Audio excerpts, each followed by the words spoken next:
Prosseguindo na síntese bíblica do profeta Joel, número 4, promessa da efusão do Espírito, estudando Joel capítulo 2, versículo 28 a 32.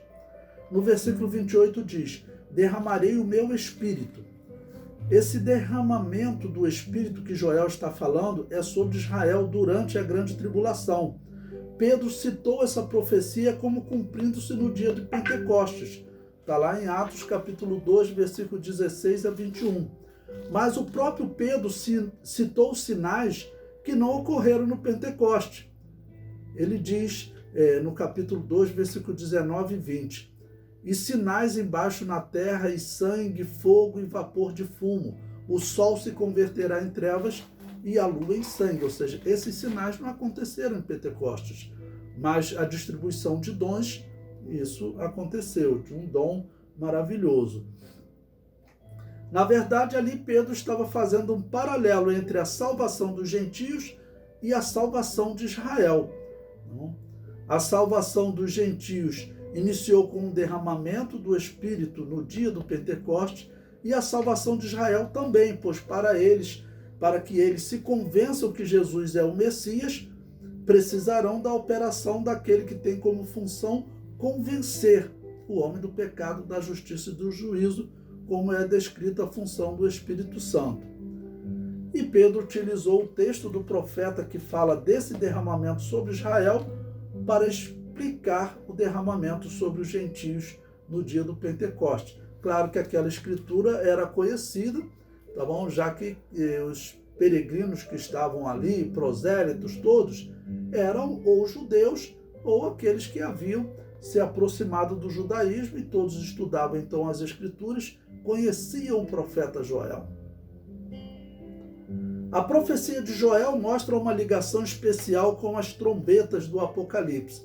Veja a semelhança. Joel diz: e mostrarei prodígio no céu. Esse céu é provavelmente a atmosfera acima de nós, o sistema solar, ou seja, durante a grande tribulação poderá aparecer sinais. Nós temos na história de Israel, Flávio Joséfo relata que durante a invasão dos romanos, que vai culminar na destruição do templo de Jerusalém no ano 70, eles viram sinais no céu, cometas em formato de espada. Então haviam, sim, segundo Flávio Joséfo, certamente haverá durante a grande tribulação alguns sinais. Em Apocalipse 8:2, na quarta trombeta diz: foi ferida a terça parte do sol e a terça parte da lua e a terça parte das estrelas. Tá bom? Então havendo prodígios no céu. Joel vê sangue, fogo e colunas de fumo.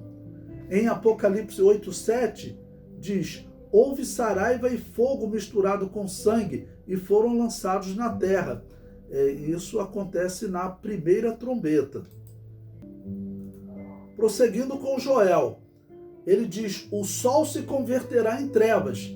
Em Apocalipse capítulo 9, versículo 2, diz: escureceu-se o sol na quinta trombeta. Joel fala em gafanhotos atacando e destruindo. Em Apocalipse, na quinta trombeta, também fala de gafanhotos, sendo que ali claramente é dito que são demônios agindo, né? Um exército agora espiritual agindo contra Israel. Porque, claro, a ação do anticristo, ela virá também acompanhada com uma ação, né, de demônios, fazendo com que as pessoas acreditassem, tá bom, nesse homem e continuassem desacreditando em Jesus. O versículo 30 diz: e mostrarei prodígios no céu e na terra. Neste momento, Joel fala do futuro de Israel, mais precisamente na grande tribulação. Israel não se recuperou totalmente daquele sofrimento vivido nos dias de Joel. Essa recuperação virá no fim. Ou seja, se Joel profetizou lá em 830 a.C., então Israel está realmente muito longe de uma recuperação naquele período e nos séculos seguintes. 800 anos depois, quando Jesus Cristo vem, eles são descritos como um vale de ossos secos, ou seja, não se recuperaram. Depois disso, então, é que a situação piorou. Agora, nós vemos até aí no último século, no século XX principalmente, Parece que os ossos se juntaram, surgiram nervo, carne, pele, só falta um ato final, o espírito entrar no corpo para eles ressuscitarem espiritualmente. Mas isso só acontece com a conversão a Jesus. O versículo 31 diz: o sol se converterá em trevas.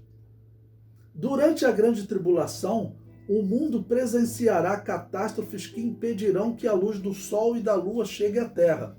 Esse escurecer do sol pode ser resultado de uma guerra atômica, pois cientistas dizem que muitas bombas atômicas sendo lançadas levantariam uma poeira que encobriria a luz do sol por até um ano, tá bom? E isso, o resultado seria devastador, porque muitos dos vegetais morreriam sem a luz do sol e se propagaria uma grande quantidade de bactérias, de parasitas, tá bom? Com a contribuição desse clima mais frio.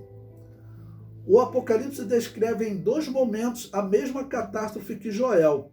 Em Apocalipse 6,12, havendo aberto o 6º selo, olhei e eis que houve um grande tremor de terra. E o sol tornou-se negro como saco de cilício, e a lua tornou-se como sangue. Ou seja, alguma coisa parece que encobriu a luz do sol, porque ele ficou escuro. Não? E em Apocalipse 9,2, e abriu o poço do abismo e subiu fumaça do poço, como a fumaça de uma grande fornalha, e com a fumaça do poço escureceu-se o sol e o ar.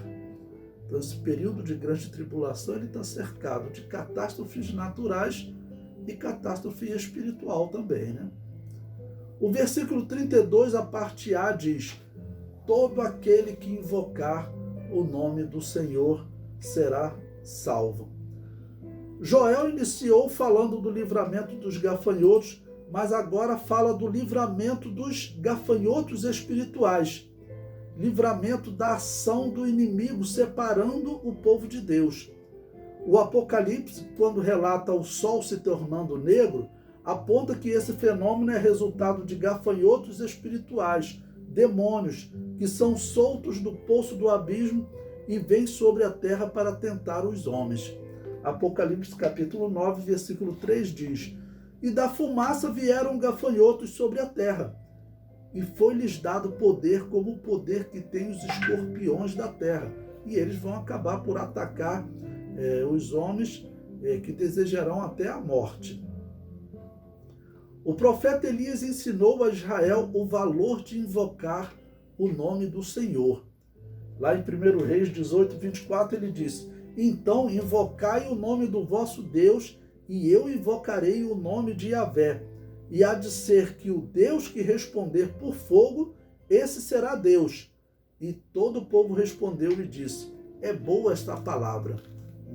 Então, Elias ensinou como buscar a Deus, e agora Joel está novamente repetindo. Também os israelitas devem ter em mente que a promessa de possuir a terra de Canaã foi seguida por Abraão invocar o nome do Senhor. Gênesis 12, versículo 8. E apareceu Yahvé a Abraão e disse: a tua semente darei esta terra. E edificou ali um altar a Yahvé que lhe aparecera. E moveu-se dali para a montanha, a banda do oriente de Betel, e armou a sua tenda, tendo Betel ao ocidente e Ai ao oriente. E edificou ali um altar a Yahvé e invocou o nome de Yahvé. Vamos lembrar que o apóstolo Paulo usou esse texto do profeta Joel em Romanos 10, 13 para falar também da futura conversão de Israel. Ele diz: porque todo aquele que invocar o nome do Senhor será salvo. O profeta Ezequiel anunciou esse dia do derramamento do Espírito Santo e diz que Deus nunca mais esconderá a face deles. Ou seja, depois dessa conversão de Israel, não haverá nenhum momento em que eles venham a se desviar novamente. Ezequiel 39, 29 diz: nem esconderei mais a minha face deles, quando eu houver derramado o meu espírito sobre a casa de Israel, diz o Senhor Jeová. O apóstolo Paulo usa então essa profecia, aplicando essa profecia a todos os homens, em Romanos 10:13, né? Porque não há diferença entre judeu e grego, porque um mesmo é o Senhor de todos, rico para com todos os que o invocam, porque todo aquele que invocar o nome do Senhor será salvo. No versículo 32, a parte B diz: porque no monte Sião e em Jerusalém haverá livramento. O Senhor permitiu o sofrimento pelos gafanhotos e pelas nações inimigas, mas o livramento é prometido. O segredo para o livramento de Israel está bem claro nesse texto: invocar o nome de Yahvé, invocar o nome do Senhor, né? Invocar o nome de Yahvé, nesse caso, representa clamar a Jesus como Messias, como Salvador da nação.